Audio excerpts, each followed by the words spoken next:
বিসমিল্লাহির রহমানির রহিম। আসসালামু আলাইকুম রহমতুল্লাহ। প্রিয় দেশবাসী, প্রথম সংসদ শুরু হয়েছে, বইছে। দেশের জাতীয় সঙ্গীত বাজানো হয়েছে। যুদ্ধ অপরাধীরা আপনার দাঁড়ায় না, বসে রয়েছে। এনসিপিও বসে রয়েছে, দাঁড়ায় না।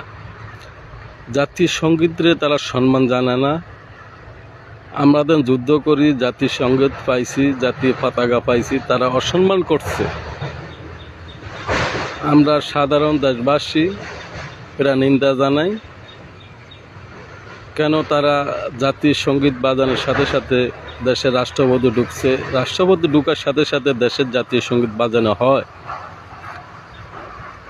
এই জামাত ইসলাম জাতীয় সঙ্গীতকে ভালোবাসে না, সম্মান জানায় না, দাঁড়ায় না। এনসিপিও দাঁড়ায় না। তো আমরা জামাতের তো কি আশা করি বলেন আপনারা? জামাতে বাংলাদেশে কি দিতে পারবে? কোনো দিন কিছু দিতে পারবে না। তারা এই তিনজন ছাত্র দেন এই রাষ্ট্রপতির কাছ থেকে, তারা শপথ নিছে। তারা সরকারের একটা পার্ট ছিল, ইউনিট সরকারের। ওই সময় রাষ্ট্রপতির ভালো লাগছে, এখন রাষ্ট্রপতির ভালো লাগে না। ওই সময় রাষ্ট্রপতি মধুরা ছিল।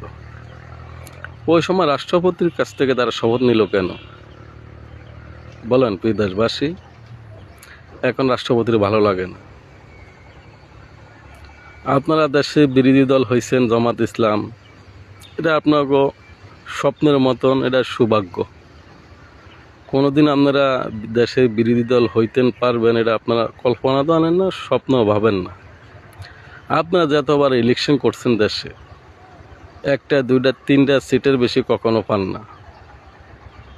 আওয়ামী লীগের লগে একবার আপনারা জোট বাঁধি 15টা নাকি 16টা সিট পাইছেন। বিএনপির লগে 18টা নাকি 19টা সিট পাইছেন। তারা জোট করেন আপনাকে। আর যে দলের লগে জামাত ইসলাম জোট করছে, তাকে কোনো বাংলাদেশে 1% ভোটও নাই। তারা কিছু কিছু সিটে, এতগুলা সিটে পাস করছে। বিএনপির বিরোধী দল পার্টি, বিদ্রোহী প্রার্থী থাকার কারণে তারা এতগুলো সিট পাইছে। তাহলে তারা 10টার বেশি সিট পাইতো না। আর আওয়ামী লীগ যদি কোনো প্রকার ইলেকশন করতে পারত, তাহলে তারা 5টাও সিট পাইতো না। এই জামাত ইসলাম আর এনসিপি তো এগুলা জামানাতে বাতিলে যেত। তবে আমরা সাধারণ দেশের জনগণ সরকারের ইনশাল্লাহ সহযোগিতা করতেছি। জামাত ইসলাম দেশের স্বাধীনতার বিপক্ষের দল, তারা কিছু করতে পারবে না। রাষ্ট্র যেভাবে সরকার চালাইতে চাইতেছে, আমরা দেশের সাধারণ জনগণ আমরা খুশি এইভাবে রাষ্ট্র চালাক। আমরা সরকারের দোয়া করি এভাবে রাষ্ট্র চালাবেন, সবসময় দেশের সাধারণ জনগণের পক্ষে থাকবেন। মাননীয় প্রধানমন্ত্রী তারেক রহমান সুন্দর মতন রাষ্ট্র চালাইতে আছেন। আমরা দেশের জনগণ অনেক খুশি, এভাবে রাষ্ট্র সবসময় চালাবেন। ধন্যবাদ।